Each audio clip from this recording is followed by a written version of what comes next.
नमस्कार. एक तरी ओवी ज्ञानेशांची हे डॉक्टर वीरा करंदीकर आणि डॉक्टर हेवी इनामदार यांचे पुस्तक. आकाशवाणीवर झालेल्या कार्यक्रमाच्या या पुस्तक आवृत्तीचे आपण क्रमशः वाचन करीत आहोत. आजचा भाग. जया भक्तीची येतुली प्राप्ती, जे कैवल्याते परवते सर म्हणती. जयाचिये लिले माझी नीती, जियाली दिसे. ज्ञानेश्वरीतील अध्याय 9 ओवी क्रमांक 192. आपल्या वाणीला विसावा मिळावा म्हणून भगवंतांनी सत्पुरुषांची कथा सांगितली अशी कल्पना ज्ञानेश्वरांनी मांडली आहे. सज्जनांना भक्तीचा अपार ठेवा लाभलेला असतो. भक्तीच्या भांडारापुढे त्यांना मोक्षाची सुद्धा मातब्बरी वाटत नाही. तू बाजूला सर, पलीकडे हो, असं प्रत्यक्ष मोक्षाला ते बजावतात. त्यांच्या नेहमीच्या बोलण्यातून आणि वागण्यातून मूर्तिमंत नीतीच जन्माला आली आहे असा या ओवीचा आशय आहे. साधूजनांचं मन निर्मळ असतं.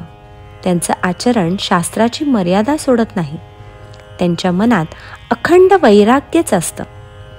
त्यांच्या चांगल्या वासनेत धर्माचं राज्य असतं आणि त्यांचं मन सुविचाराला पुष्टी देतं.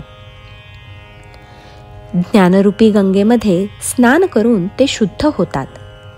असे लोक म्हणजे शांतीला फुटलेली नवी पालवीच असते. समाधानाचे कोंब, धैर्याच्या मांडवाचे खांब आणि आनंद समुद्रातून भरलेले घडे, असंच त्यांचं वर्णन करता येईल.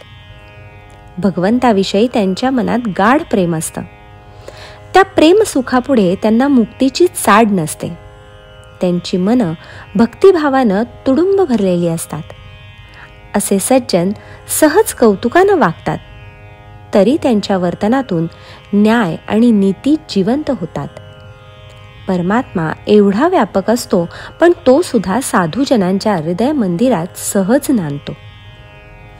ईश्वर भक्तांना मोक्षापेक्षाही भक्ती अधिक प्रिय असते. यावर या ओवीचा मुख्य भर आहे. मोक्ष म्हणजे जन्ममरणाच्या फेऱ्यातून कायमची सुटका. मोक्षाचा लाभ झाला की परमेश्वराच्या स्वरूपात कायमचं एकरूप होता येतं. मग जीवाला वेगळं अस्तित्व उरत नाही.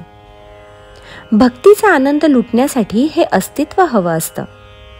साधूजन भक्तीच्या ओढीमुळे प्रत्यक्ष मोक्षालाही मागसर असं सांगतात ते याचसाठी.